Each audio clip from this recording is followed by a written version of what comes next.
Welcome to a very special live edition of the Cross Border Interviews with Chris Brown. I am your host, Christopher Brown, and I am pleased and honored to have our two guests on the show today to kick off our Green Party of Canada leadership series that we are hosting on the Cross Border Interviews live. And they are Anna Keenan, Chad Walcott. Chad, Anna, thank you so much for joining us today. I am excited to talk about your leadership run, your co-leadership style, but also some policies that are affecting Canadians from coast to coast to coast here in the country. Thank you both for being on the show. Thanks for having us. Thank you, Chris. So anyone who's listened to my show before, they know the very first question that's going to come out of my mouth is duty to serve.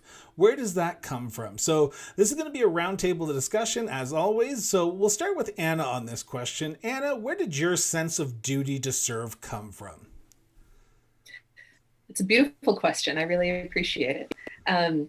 I have had, I was reflecting on my LinkedIn profile the other day and how for the last 15 years, I've had this statement at the top of my profile on LinkedIn and on the top of my resume, just saying, I'm constantly seeking to find a role where I can make the biggest difference for sustainability and social justice. And that really started for me, after my years in university. I studied science and economics in 2 degrees. And then at the end of my studies, I had these choices to make about, what am I going to do after my studies? I could have gone on to do a master's in science or something like that. But I was becoming more and more aware of the climate crisis. And I realized that no matter how good a scientist I might become, it wasn't going to make a difference unless politicians started listening to scientists. And so, I decided that's my calling. I'm going to move into politics because I see the warning signs coming, and I want to shift the political system so that we're responding to this existential crisis. So that was about 15 years ago, and I've been at it ever since. Well, I appreciate that. And what about yourself, Chad? Where does your sense of duty to serve come from? I guess I'm going to go back a bit farther. So I worked when I was about 19, 20, well, up until 23, 24, I worked with kids at day camps. And I had a good boss and mentor at that time who kind of told us, look, at this job, it's not enough to just show up and play games. You have to push the envelope and you have to make these kids have a summer they're going to remember. And I think that's where my duty to serve kind of comes from. It's like this idea that in a leadership position, we have the role to inspire and make people dream. So we started there with the kids. I was working with 11, 13-year-olds, then 7, 8-year-olds, and the whole breadth of kids that go to day camp.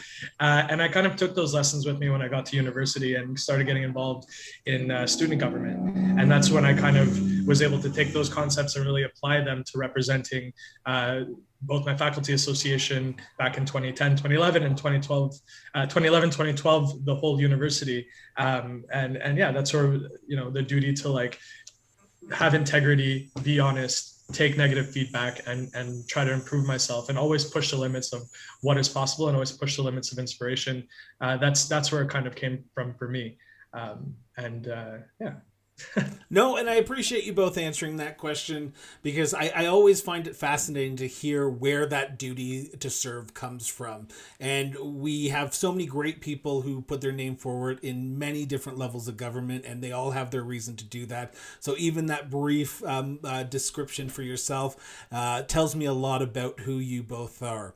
But we could talk about duty to serve for an hour just in itself, but people are tuning in and listening because they want to know who these two people are who are running as a joint leadership campaign under the Keenan Walcott frame of a Green Party of Canada co-leadership.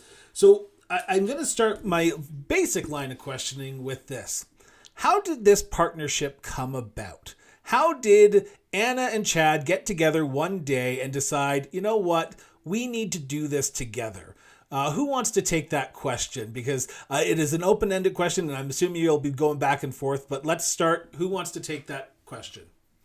I can jump into that. I think that's where the story starts. So I've run in the last 2 federal elections on Prince Edward Island, and I did quite well in those elections. And so it was, literally on election night last year, I had people telling me, you know what, Anna, like after this difficult year for the Green Party, you should be stepping up. We believe in you. We think that you should be running for Green Party leader. And I said to myself, you know, I'm not sure that I speak French well enough. And even a year of work, j'ai amélioré mon français très bien l'année passée. I've worked hard, but I know it's not going to be at the level needed to serve the Francophone community. My husband is bilingual. My son goes to a French school, but I really knew that it was time for the Green Party to truly serve both linguistic communities in Canada equally. And I'm from Australia originally. I have friends in the New Zealand Greens. I've worked in Europe. Many of the Green parties in Europe, and indeed many of the other political parties in Europe, also use co-leadership. And having spoken with many of the co-leaders of those parties and the governance experts, they say once a political party transitions to joint leadership, you'll never go back, because there's advantages for the leader themselves, for the party, for the culture of politics in the country. So I knew back in January I wanted to make this step and to do it together with someone. And I started asking around my friends in the Quebec Greens, you know, who would you recommend to work with? And Chad Walcott's name just kept coming up, so I reached out. Yeah, and so Anna and I met about in February. We started talking about the possibility of running together, and we kind of like co-vetted each other throughout like a 2-week process where we met and just discussed policy issues, controversial, non-controversial, like everything, the whole spectrum. And at the time when Anna approached me, I had also kind of been approached by a few people in Quebec being like, you should do this, but the timing was kind of weird for me. I had just proposed, so we're planning a wedding. I had just bought a condo. So, I put all my money into that. So I wasn't sure that now was necessarily the best time. But after talking with Anna a bunch and seeing how much we aligned and kind of agreeing that now is really the time for the Green Party to take it to the next level and propose something new and kind of unseen in federal politics before, it became clear that we have to go now, because the way our political climate's going in Canada, there's a lot of disillusionment, there's a lot of anger, and we feel like our message and our kind of way of operating can cool down the temperature a bit and bring back that kind of cordiality and conversation and debate to the political arena. And we hope to do that with our candidacy, and we also hope with our co-leadership model to kind of get people talking about different ways of doing politics in Canada, about proportional representation, about the importance of participatory and grassroots democracy. So we decided that this was a good plan to go forward. On my end, in terms of like background and working on co-leadership, it's something that a few of us Quebec Greens were a model we were looking at to bring to the Quebec Green Party, actually, should a change in leadership, occur. So when Anna approached me with that possibility at the federal level, I was like, you know what? Yeah, this makes sense. Why start provincially when we can go straight to the top? So I followed politics most of my adult life, and even when I was about 10, 13, when I was raised in Ontario, I was one of those kids who had posters of premiers and prime ministers on the wall where other people had cars. So I have followed politics a very long time. This is a unique position that you are introducing into the Green Party of Canada, but also federally as a co-leadership. I know there are co-leaderships around the world, and there are parties who run nationally or provincially or locally with co-leaderships, and one person would run for office and one person would be outside of politics and not be an elected official. How does this version of a co-leadership under your team work? Would it be both of you running to have seats in the House of Commons? Because we all know there's only one person who would be elected Prime Minister of Canada. So how does a co-leadership race or candidacy work if you were to be chosen as the next Prime Minister of Canada? Because would it be co-Prime Ministers? So right now, to go towards co-prime ministers would probably require a whole change of the constitution, right? So we understand that there are limitations to our model should we become government, but that's totally a problem that we're excited to have. But in that framework, we would probably, one of us would assume the role as prime minister, the other would probably deputy prime minister. And as we see with the Liberals, with Justin Trudeau and Chrystia Freeland, the deputy prime minister can have a lot of files and effectively kind of run the country, in lieu of the prime minister. So that's how we would do it. And we're looking to a model similar to that of Quebec Solidaire, where what they're doing is kind of trading off responsibilities mandate to mandate, or even every 2 years, right? So the leader, as we know of the Canadian political system, our prime minister is simply the leader of the political party with the majority in parliament. So it's unlike the American system where you elect directly a president. I think we'd be able, there's room there to kind of switch off responsibilities depending on the time, depending on which particular style of leadership is most needed from us at the time. And I'll add to that the German Greens are one example where both of the co-leaders are elected and they're actually part of coalition government. They both have ministerial files. But going into each election, the co-leaders have a discussion between them and they say, okay, when it comes to being the spokesperson for the party in debates, which one of us is it going to be? And if we had the fortune of forming government, which I think the Green Party is at least a few elections away from, who would be taking that first seat among equals? Where does the co-leadership fit into today's society? Because right now the Green Party does not have a co-leadership position. I know on your website, which the link is in the show notes for anyone who wants to go check out policy positions for this amazing team, you do talk about what you will do. One person will win the leadership race and the other person will be appointed deputy leader right away, and then hopefully change the constitution of the party later on. It's a unique position to run in a campaign where you're running as individuals, but you're running as a team. So when you're talking to Green members, and I know we're only a week after the announcement of the names, are people excited to potentially have a co-leadership in the Green Party of Canada? What are you hearing from members from coast to coast to coast about this proposed idea that you have put in front of them? Yeah, people are definitely very excited. We're getting a lot of positive energy, a lot of feedback. People saying, oh, my little green heart is beating again. That was my favorite comment that we got from the last week. But co-leadership was actually put forward by other members of the Green Party to our last general meeting. And there was a really robust discussion in a policy workshop. I attended that workshop. And even though the motion was voted against because it had like a very specific wording to change the constitution, the majority of members in that workshop said, we support this idea. We just think that it needs more development and more thinking. And like, we need to not only change this one clause of the constitution, we also need to change like 3 or 4 other clauses. So the specific proposal that went to the last general meeting needed more work. And that's why it didn't pass. But there was a huge sense from the members in the room that this is a great model to move towards. It's a great model to move towards for just like any political party, even in unilingual countries. But in Canada in particular, our 2 official languages, I think it does provide a real advantage, because then you get the benefit of leaders who might only belong to one linguistic community and need a bit more time to fully develop their bilingualism. Yeah, and we feel as though this responds to the Green Party values in a better way than the single leader model, right? One of the pillars of our Green values is participatory democracy, right? So to have it devolve power into 2 people who are then, our plan is to really invest in our membership, invest in our mobilizing capacity, I think, is more reflective of Green values and more reflective of what members want to see in their leadership. Yeah, we don't really believe in the cult of personality and like this really egocentric politics. Green policies about democracy in general really want to empower like every member of the parliament.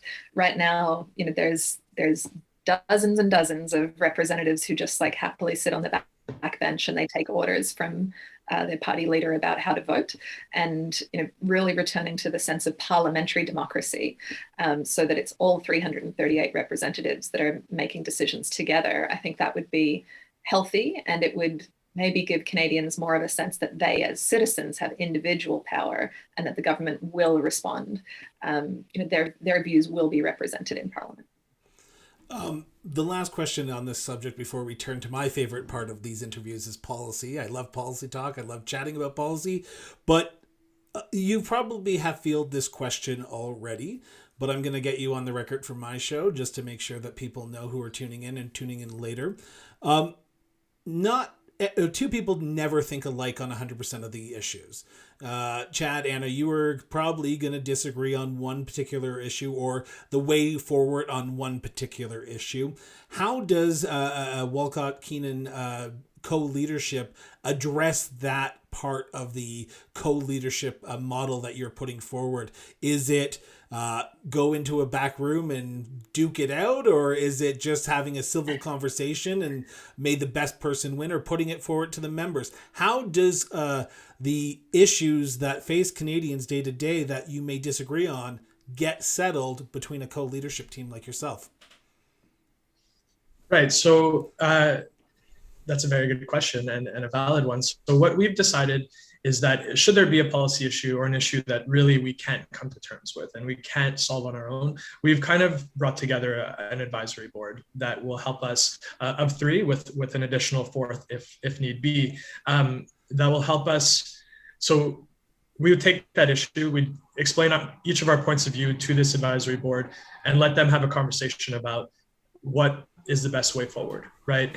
If they're able to come to a consensus, then we'd reflect that consensus in our decision making and move forward that way. If they're not able to have a consensus, they'd have a vote. Ultimately, the accountability would fall on us to take this decision, whatever it may be, whether I win the debate, whether Anna wins the debate, whether we find hopefully a compromise solution to move forward and remain united in our support of that direction.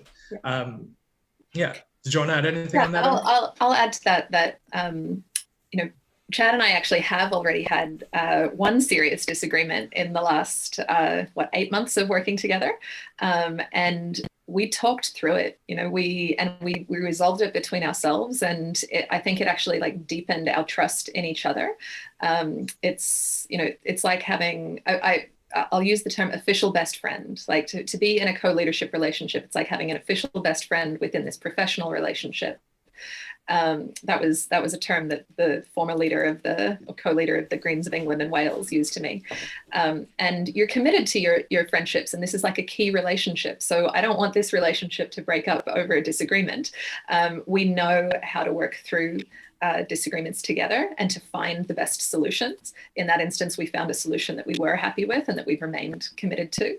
And if we do have to go to our advisory board, the public is never actually going to know about that. That's a confidential process that we commit to, and it's Chad and I who are going to be the ones who present the results of that and say we're both standing by this decision.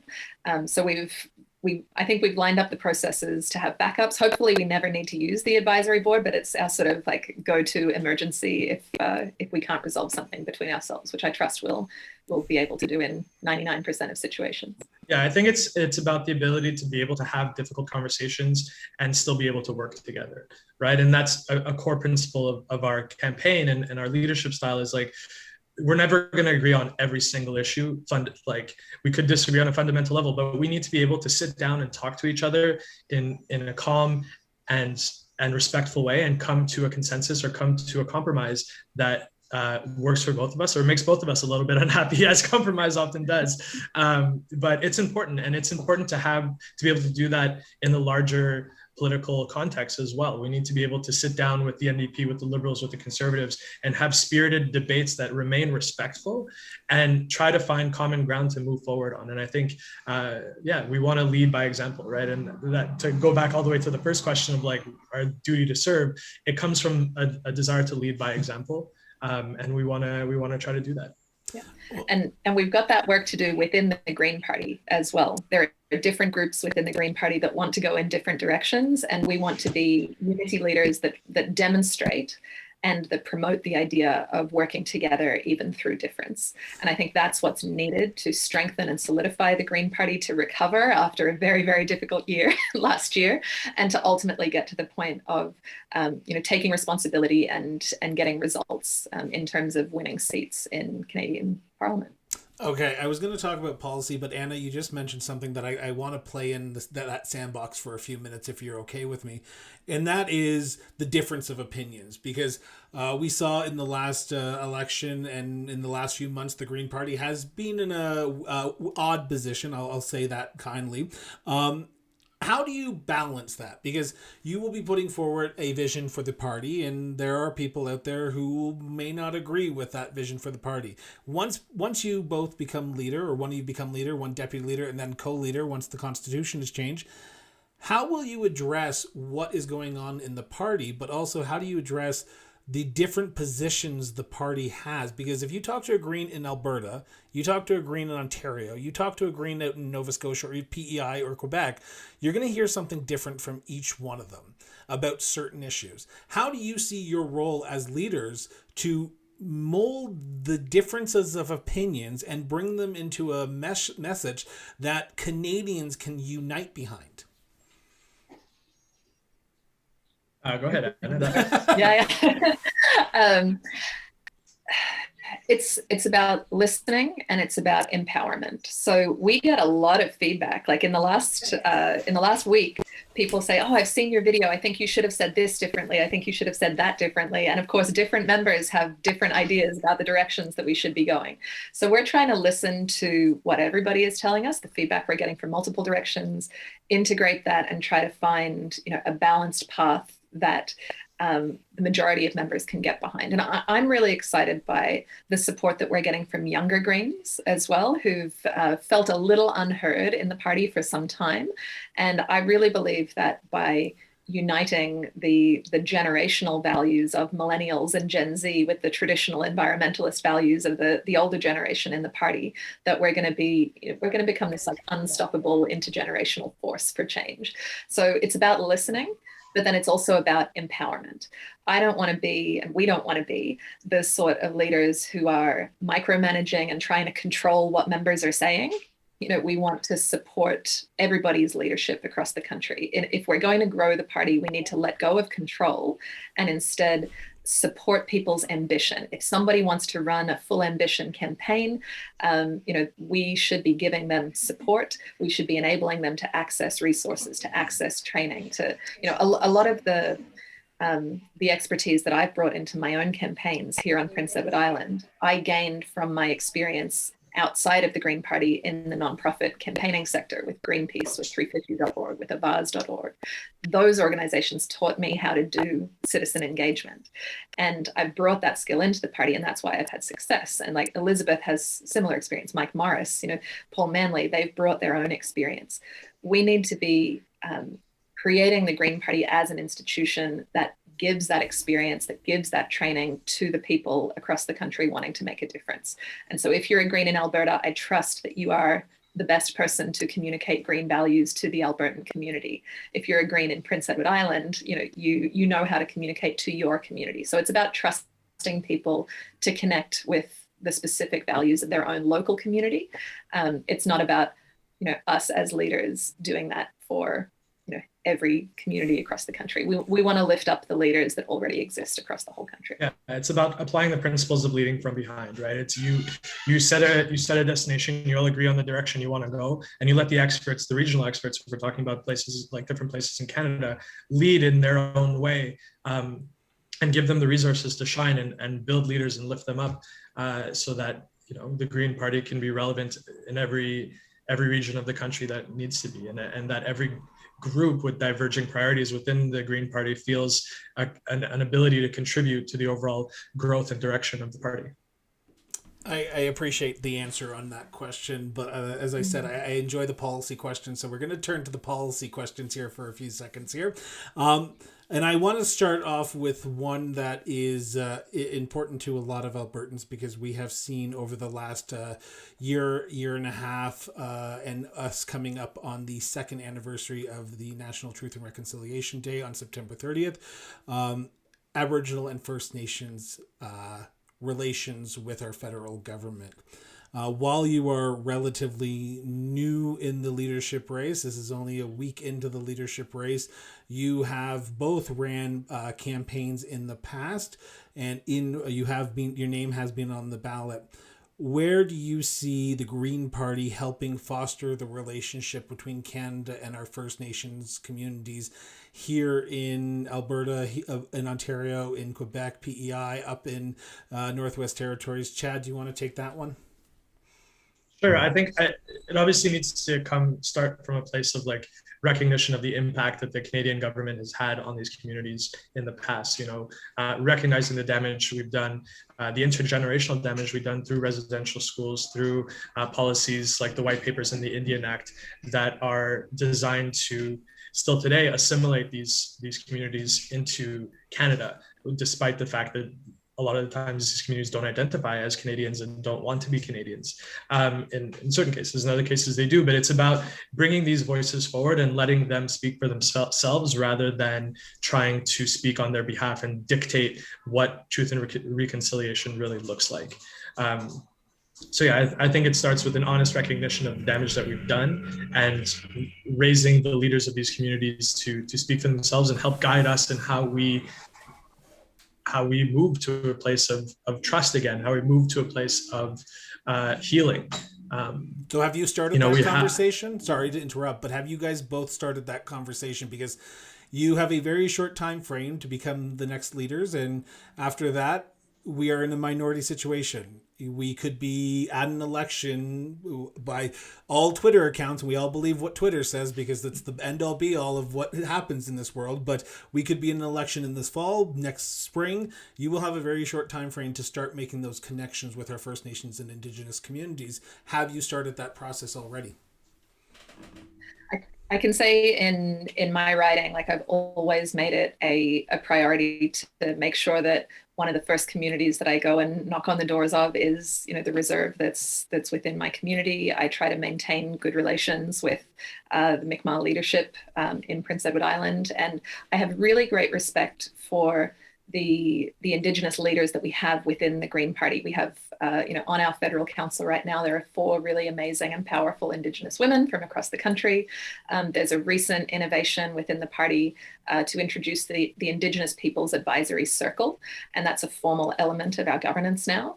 And I want to make sure that we're lifting up the voices of people like Crystal Brooks in Ontario, and Lorraine Reckmans, our president, and Russell Coy, who's run for the party in British Columbia in the past. I think that we're really going through an Indigenous renaissance right now, and I'm a big fan of the work of Jody Wilson-Raybould in popularizing the idea that we need to transition away from the Indian Act style of colonial governance for Indigenous communities and to reinvigorate self-governance and help them to return to, or support them as they do the work of returning to their governance systems adapted for their modern context. And it's going to be a process. I'm excited to see the way that the truth and reconciliation process plays out over the next 10 and 20 years. I think it provides a huge opportunity for Canada to also consider how can we shift our values base. Our dominant culture has largely been very individualistic about sort of borders and land rights and the right of individuals to do what they want with their land. And Indigenous communities look at the land as a collective and as part of the society, part of them, part of ourselves. And this is a philosophy that's very in line with the core values of the Green Party itself. So I believe that by listening to and empowering Indigenous voices, it's not only a benefit for those communities, but it's also part of listening to that wisdom and driving cultural change across all of Canadian society. And I do apologize, Chad, for interrupting you there. It's just you said something that I wanted to jump on, so I just didn't want to forget about it in 2 minutes once you were done your statement. So I do apologize right there. No problem. So just in case... No need to apologize. You'd be surprised at how much attacks I get for doing this show from time to time about interrupting people. So I just want to say I do apologize that I did interrupt you. But I'm gonna stick on this same track here. Chad, we are coming up, like I said, to the second Truth and Reconciliation Day here in Canada. There are still calls for the implementations of all recommendations in the Truth and Reconciliation. Where does your team, where does the Green Party fall on this issue? Should we be implementing more of these recommendations that have been put forward in the paper? I think we should. I think, the recommendations are intended, to try to seek that kind of restorative justice and healing between our communities. And I think to hold back on them and to find excuses not to implement, one of the Green Party's policies is to repeal the Indian Act, right? The Indian Act, which dictates who is considered to be First Nations and who is not, that dictates if you marry outside of your community, you and you're a woman, you can potentially lose your status as a First Nations member. I think these are harmful policies. I think they still harken back to our colonial days, and we need to take a hard look into the mirror and start moving away from that and recognize, as I said before, the damage that we have done and are continuing to do to First Nations and Indigenous communities. We still see in these communities high rates of suicide. There's so many boil water advisories still in effect that the government is, not acting on, right? They say they're acting on it, but what changed? How many, boil water advisories are still in effect and have not been lifted yet? Why is it that there's an overrepresentation of Indigenous people in our criminal justice system? Or why are there more, we're still removing children from their parents, right? In these communities, there's a higher rate of children in the kind of I want to say child welfare, but the I can't think of it. Yeah, the foster care system. Thank you, Anna. See, this is why two people is good. So there's so much more work that we need to do in order to undo the damage that we're currently doing and to engage with these communities in a nation-to-nation framework. So yes, we should be implementing more of the recommendations. We should be implementing them more and faster because it's what's right to do.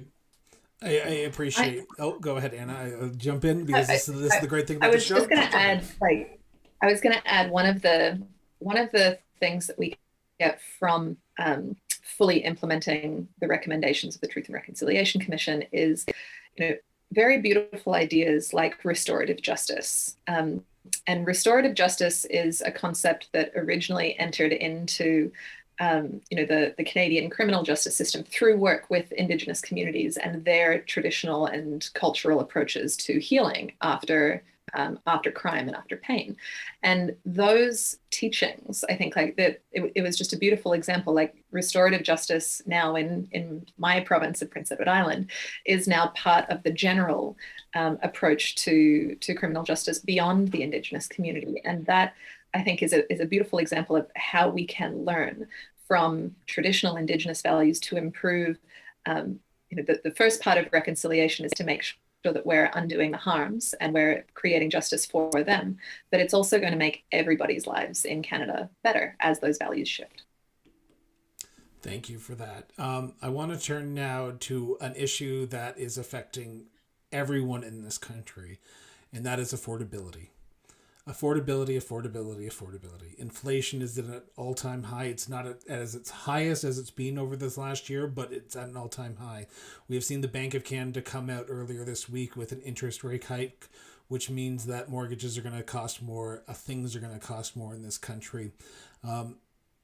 Looking at the struggles that Canadians are going through right now, and everyone of this country is going through, how do we start the conversation to addressing the issues around affordability and tackling the issue of inflation when it comes to your leadership? What are some of the priorities that you believe need to be implemented today to start addressing these issues, so that way people have more money in their pocketbooks, but also people aren't scraping by and living paycheck to paycheck and taking out loans at the bank and causing them to have more mental health, which is a strain on the healthcare capacity.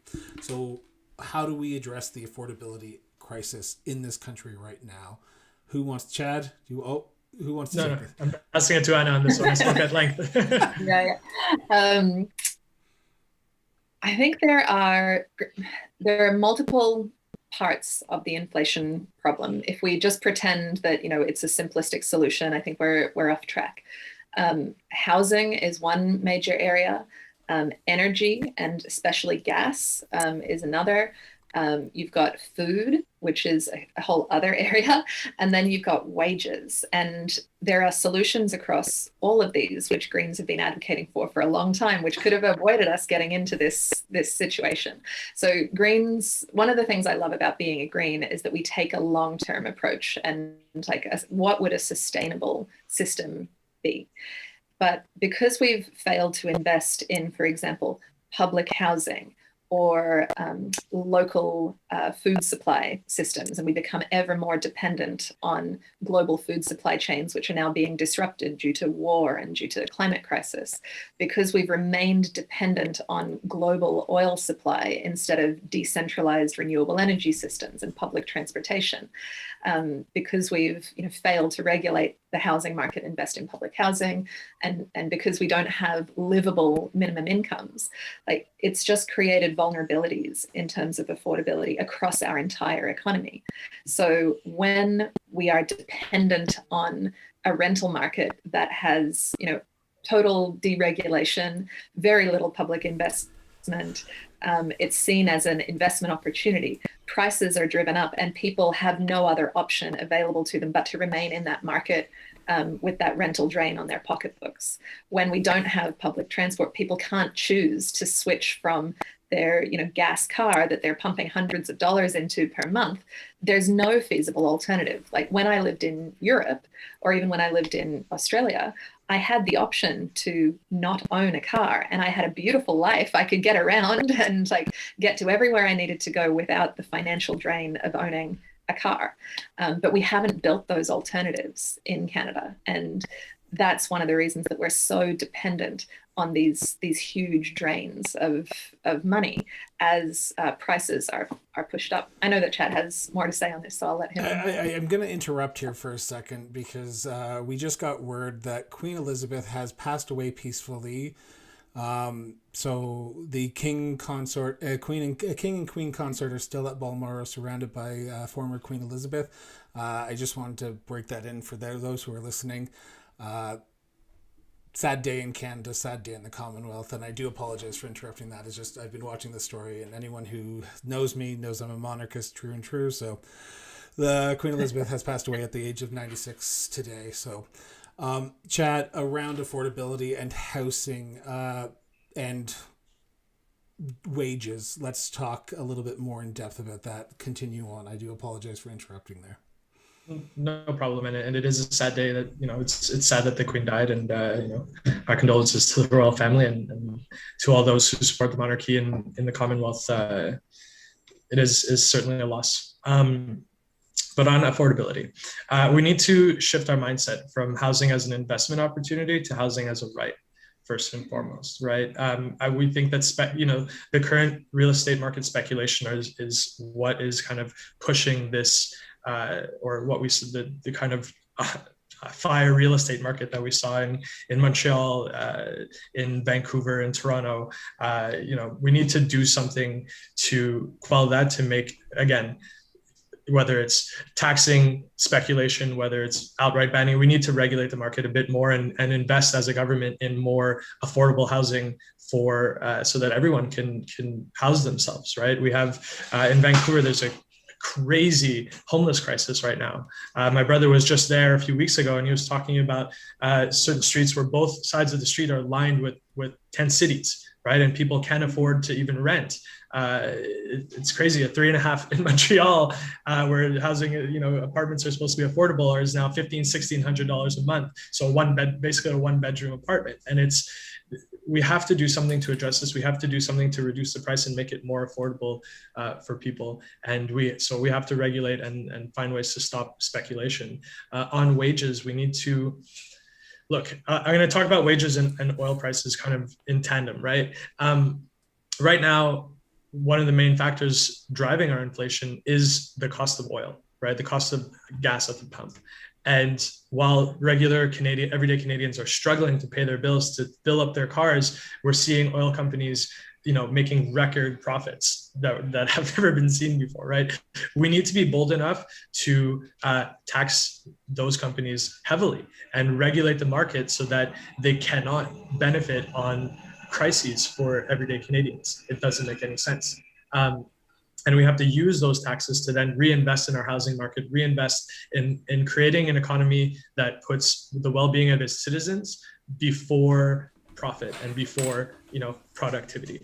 And right now that isn't the model, and we need to start making that shift, and we need to be bold enough to have those conversations with Canadians and show them that it's in their best interest to move away from a profit worship model to a caring economy where that puts, like I said, people first and turns housing into a right. So I'm going to play a little bit of devil's advocate here for a second, because it jumps on Please to the do. next topic of, they will say, people will yell at their screen or yell at this if they're listening to this later on and say, well, how do you move to a caring economy when, if people don't have jobs, if you tax companies, if you tax corporations more, they won't hire more workers, they won't hire more staff to do these things, which will cause people to lose their jobs or potentially not get the jobs that they're looking for. And then we may have even more cause to see more people who are homeless because people aren't working. How do we become a caring economy when we are living in a society where corporations will hold the purse strings and say, if you tax us more, we're not going to hire any more people because we just can't afford it right now. Even though we are making record profits, we got to look at our bottom line at every single turn. And if you tax us, we're not going to hire more. So how do we do that? Go ahead, Ed. Yeah. So in the Canadian economy right now, we don't have a shortage of jobs. We have a shortage of labor. There are abundant jobs that are available, especially in the trades. And like, you can work in construction, in electrical, in plumbing, and all sorts of things. There's a huge doctor shortage. There are nurses shortage. There are shortages of psychologists and social workers. Like, we have good jobs that contribute to the caring economy that are available. I'm a huge fan of the organization, we are on an Alberta show here, so the organization Iron and Earth, which is working with people who are employed in the tar sands industry, the oil sands industry, who are looking to make a transition. And they show that 2/3 of people who are working in the oil and gas sector in Canada are interested in making job transitions. And what the government has sort of failed to do is to speak honestly with these people, to pass just transition legislation. The government has had to be pushed and pushed and pushed on this, and they're still not delivering.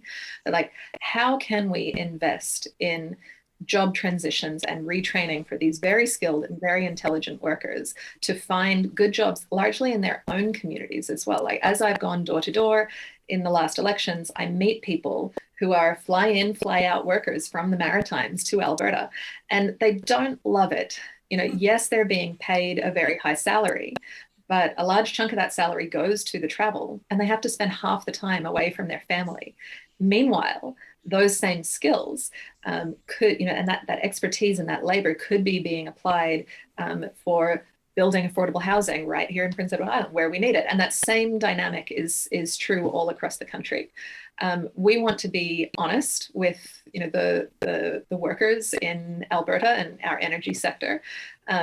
It's disingenuous for the current government to say, we've got your back and the oil industry is going to be around another 20 and 30 years. Like, that's just not true. Our climate can't handle it. If we want to, my husband actually spent his teenage years in Banff, and like, if we want to protect tourism and our natural areas in Alberta, if we want to protect the farmland in Alberta that farmers have been facing climate crisis after climate crisis every summer for the last multiple summers, if we want to protect those critical sectors of Canada's economy and Alberta's economy, it is just a scientific fact that the oil and gas sector needs to go through a managed decline. I'm from the Maritimes. Newfoundland had the collapse of the cod fishery, and it wasn't prepared for, and it was disastrous for the economy. If we fail to prepare for the coming transition in our energy sector, it is going to be disastrous for workers and their communities. But if we plan, if we look to the great examples of where there have been managed declines and managed closures, there have been multiple examples of that in Canada and around the world, then we can make sure that we're delivering for our kids and grandkids while also taking care of workers in the present, helping them to find meaningful jobs that contribute to the green economy moving forward.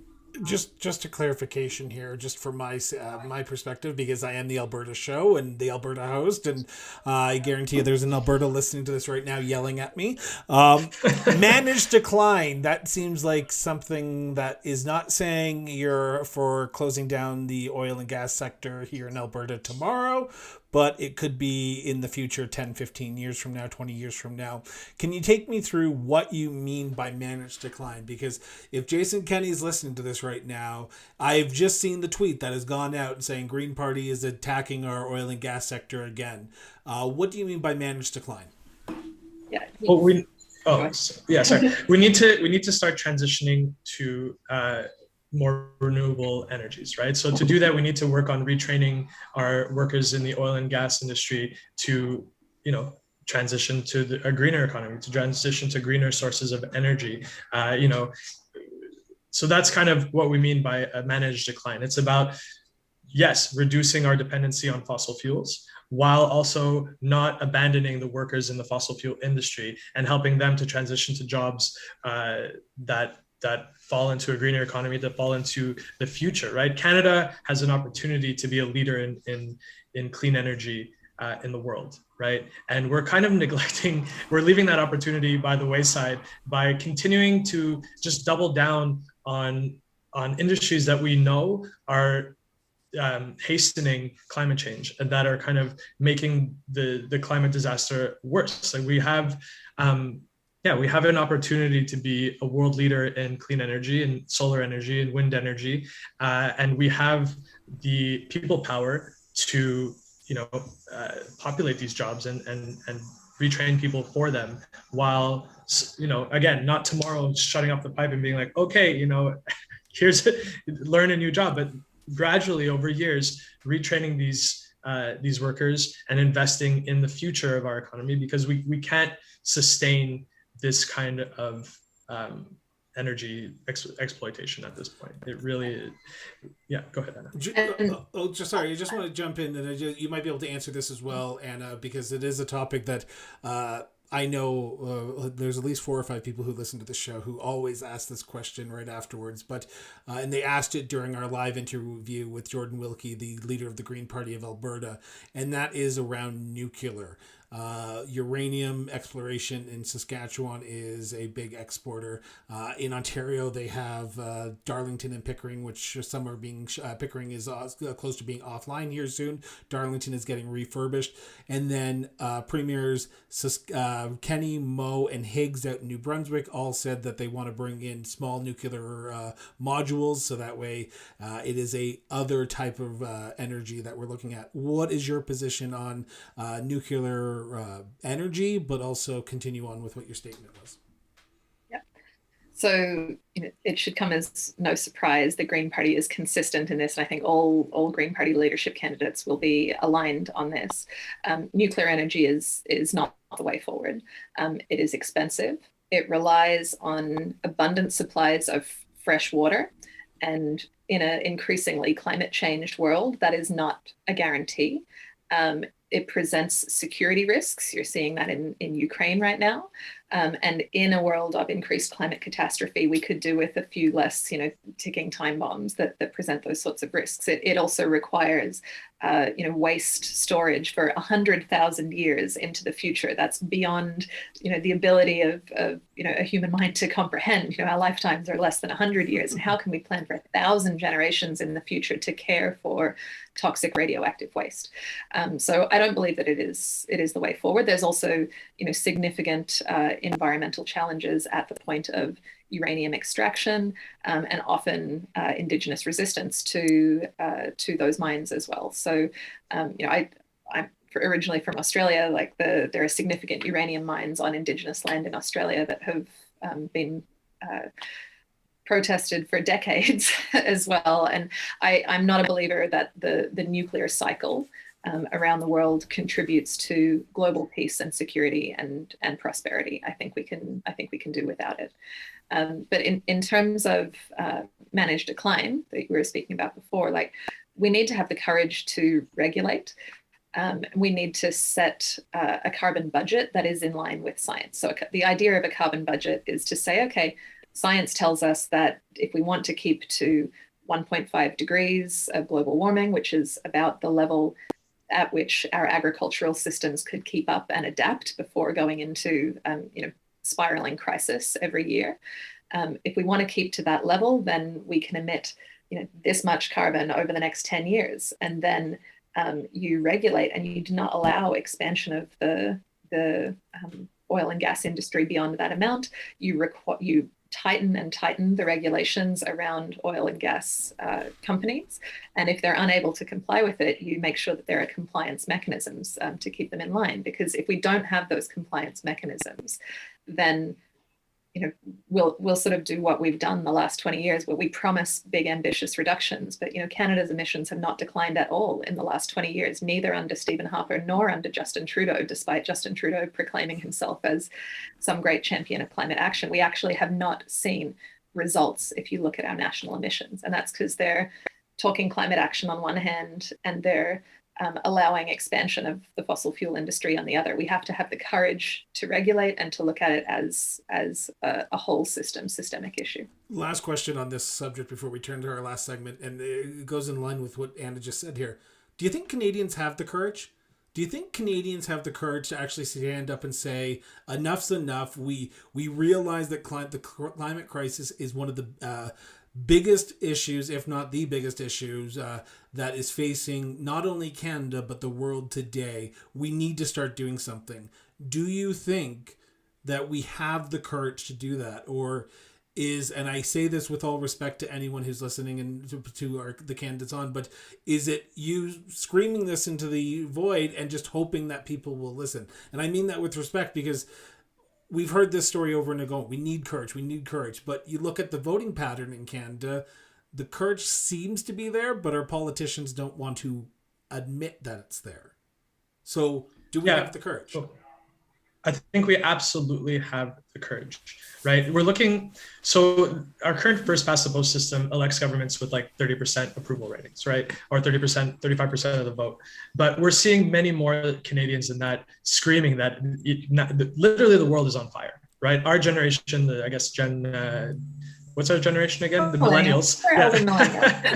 Yeah. I feel so old right now.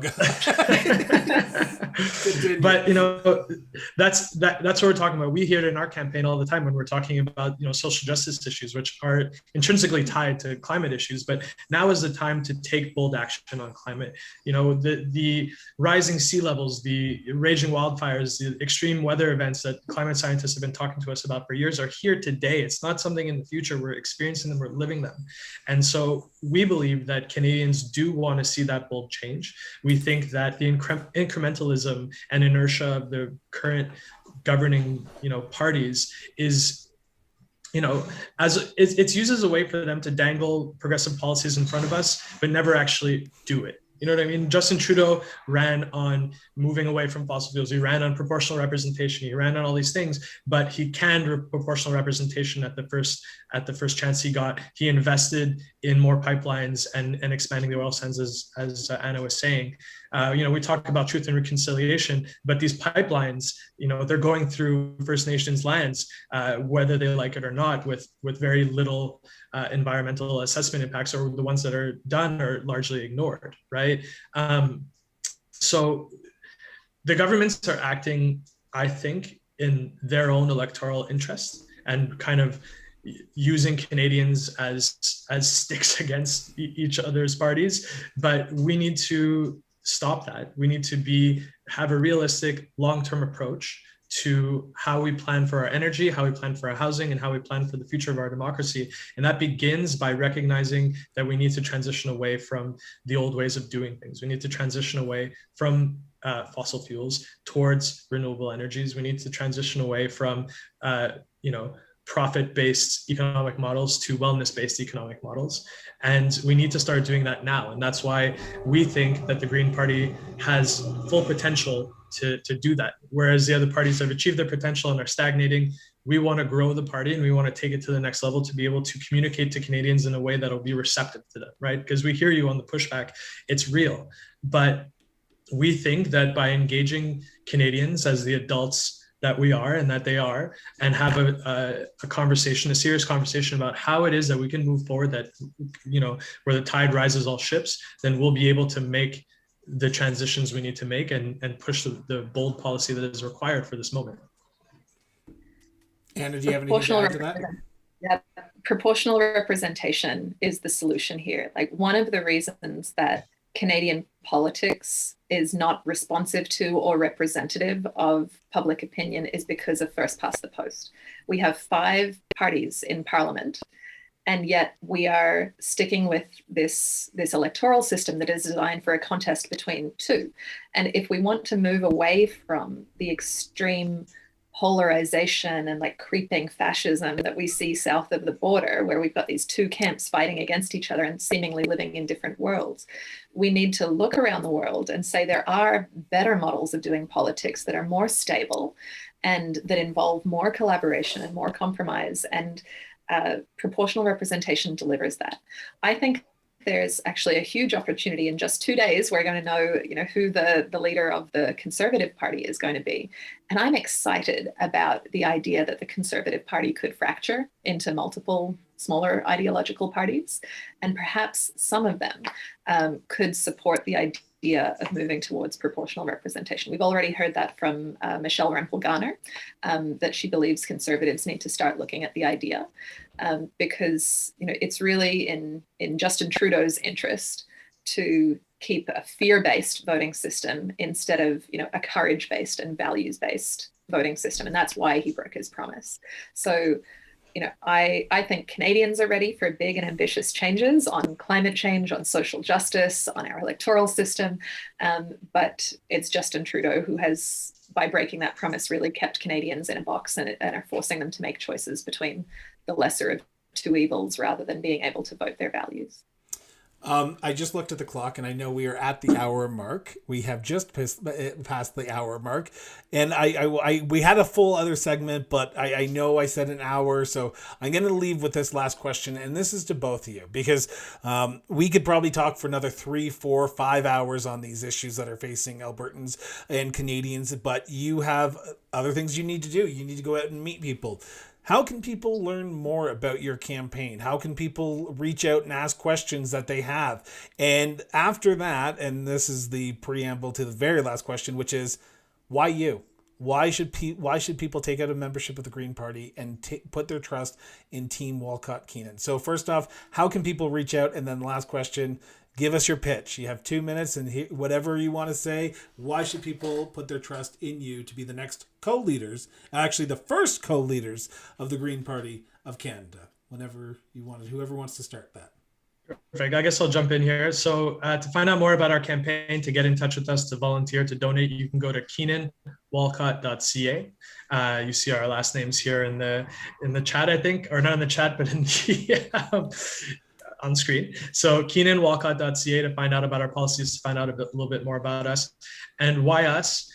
Both Anna and I have a long history of community engagement, of community involvement, of organizing, of fundraising. We know how to build movements, and we know how to hand them off to the people so that they can take the things they want to see done in the world and do them.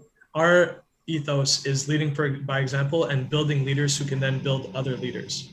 And that's why we think we're ready to take the Green Party to the next level. And we're, part of the modern left, and we're unapologetic about it. And we're ready to take bold ideas and put them in action for Canadians to better our democracy, to better our society, and to make, as we mentioned on a couple of occasions, that caring economy and that caring society that we need to move forward and address the crises of our time. So I think that's my part of the minute. I'll pass it on to Anna. So on our website, keenanwalcott.ca, you'll find opportunities to, if you love us, you can share an endorsement, you can volunteer. We have thousands of Green Party members' phone numbers, and so we want to make sure that we're contacting every single member. For the next 6 days until September 14, you can sign up to become a member that allows you to vote in the 2 rounds of voting. So please make sure that you are a member of the party if you want to vote, and promote us, recommend us to your friends and family. Let's develop the membership of the party until that September 14 deadline. And of course, we do need money, so please do donate. If you want us to be able to travel to your community and to be present in person, donations are extremely welcome. And there's a donate page that describes the tax credit system that can give you refunds for political donations. So, please do consider donating. And yeah, I'll just back up what Chad said. Like, if you want to see a Green Party that's not focused on the cult of the leader and that can succeed in building a broad, strong team across the entire country that's capable of getting, running ambitious campaigns in 60 to 100 ridings or more, and therefore getting 12 or 20 or 25 Greens elected. If you're serious about building power, not just being a party of protest, but being a party of power, then Chad and I are the leaders who are going to be able to get the Green Party to that next level. Well, I first want to say that the links to Chad and Anna's Twitter accounts, their campaign Twitter account, their campaign Facebook account, their campaign Instagram account, their website, membership forms are on the show notes below. So if you are not a member and you've just heard something that you want to take out a membership and vote for Chad and Anna, scroll down and check it out, because I highly recommend you get involved. I'm not saying you should go out and buy a membership. I'm saying if you want to, the links are in the show notes, because that's not my job. My job is just to bring the information to you as the host of the show. Chad and Anna, I want to thank you so much for this. I know we've ran over the hour mark, but I want to thank you so much for sticking with us. And if you are out in Calgary, I will happily come out and shake your hand to say thank you for coming on the show and chatting with us and discussing the issues that are important to the people of Canada. So thank you. Well, thank you for having us. And if you ever want us back, you know how to reach us. We certainly will. After round one, we will have you both back on as well. So Excellent. With that, I want to thank everyone for tuning in via YouTube, via our website. I want to thank everyone who is listening to this later on. And I want to remind everyone, as I say at every end of every episode, put down your social media account. Go have a conversation with somebody.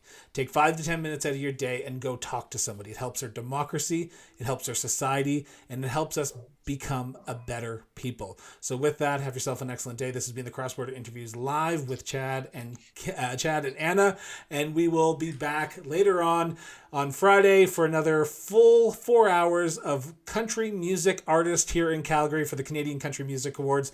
We will be back then. Talk to you later, guys.